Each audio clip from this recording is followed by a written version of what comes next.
இன்னைக்கு நமது மாண்புமிகு முதலமைச்சர் அவர்கள் வந்து கரூருக்கு போனார். அங்கே இருக்கிற மக்களையெல்லாம் சந்தித்து சந்தோஷமாக பேசி அவங்களுக்கெல்லாம் ஒரு வேலை வாய்ப்பு வந்து ஏற்படுத்தி கொடுத்துருக்கிறாரு. ரொம்ப நன்றி அண்ணா, விஜய் அண்ணா. இதில் பார்த்தீங்கன்னா புறாம் பிடிச்ச அலையிற கேஸுகள்லாம் நிறைய இருக்குது. எதுக்கு அவங்களுக்கு வந்து கவர்மெண்ட் வேலை கொடுத்தீங்க, எதுக்கு அவங்களுக்கு வந்து கவர்மெண்ட் வேலை கொடுத்தீங்கன்னு நிறைய பேர் டைரெக்டாக வீடியோவே போடுறீங்க. உங்களுக்கெல்லாம் மனசாட்சி தான் இருக்குதா இல்லையா? நாங்கள் படித்தோம் இரவெல்லாம் படித்தோம். நீ ஐடிக்கு படிச்சுட்டு வந்து இங்கே இவங்களுக்கு கொடுக்குற வேலையை வந்து நீ செய்வியா? உதவியாளர் வேலையை கொடுக்கட்டுமா, நீ செய்கிறியா? இல்லை ஐஐடி காலேஜ் பாம்பே கல்கத்தான்னு படிச்சுட்டு வந்தீங்கன்னா உனக்கு வந்து ரேஷன் கடையில் இருக்கிற அரிசி போடுற வேலையை கொடுத்தா நீ செய்வியா?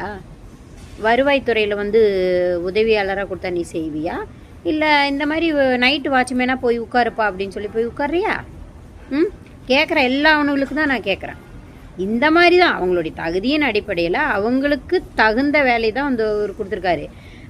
கிட்டத்தட்ட 7000க்கு மேலேயே வந்து 7400 இடங்கள் வந்து காலியாக இருக்கிறதா சொல்கிறாங்க.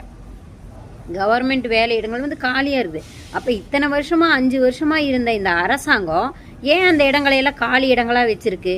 தகுதியே இல்லாதவனுங்களை பணம் வாங்கி லஞ்சம் வாங்கி எத்தனையோ வேலைகளை கொடுத்து வச்சுருக்காங்க.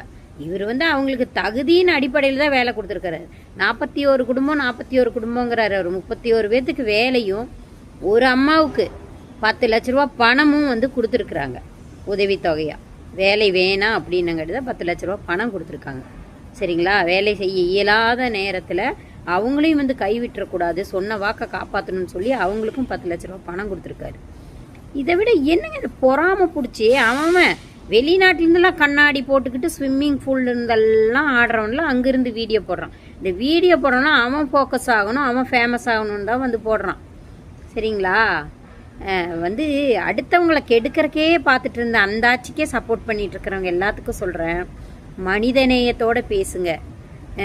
ஒரு கை கொடுக்க முடியாத ஒரு இயலாத குடும்பம், அதுலேயும் வந்து கரூர் மாவட்டத்தில் இருக்கிறவங்க மட்டும் அவர் கொடுக்கல. திண்டுக்கல்லேருந்து ஒருத்தவங்க வந்திருக்காங்க அவங்களுக்கு, திருப்பூர்லேருந்து வந்திருக்கிறாங்க அவங்களுக்கு. எங்கேயோ இருக்கிற இடத்தையெல்லாம் காலி பண்ணி அவங்களையெல்லாம் ஆடுகளை மாதிரி ஏற்றிட்டு போய் எங்கேயோ ஒரு இடத்துல காட்டில் வந்து வீடு கொடுத்துட்ருக்குற அந்த அரசாங்கத்தை விட எந்தெந்த இடத்த இருக்கிறாங்களோ அந்தந்த இடத்துலையே வேலை கொடுத்துருக்கிறாரு எங்களுடைய முதலமைச்சர், எங்கள் தங்கத் தலைவர், எங்கள் அண்ணன் விஜய் அவர்கள். அண்ணா ஹேண்ட்ஸ்அப்னா, 100 ஆண்டு காலம் நல்லா இருக்கணும்ண்ணா. இந்த மக்களுக்காக, இந்த தமிழக மக்களுக்கு நீங்கள் சொன்ன எல்லா வாக்குறுதிகளையும் வந்து நிறைவேற்றணும்ண்ணா. நன்றி அண்ணா.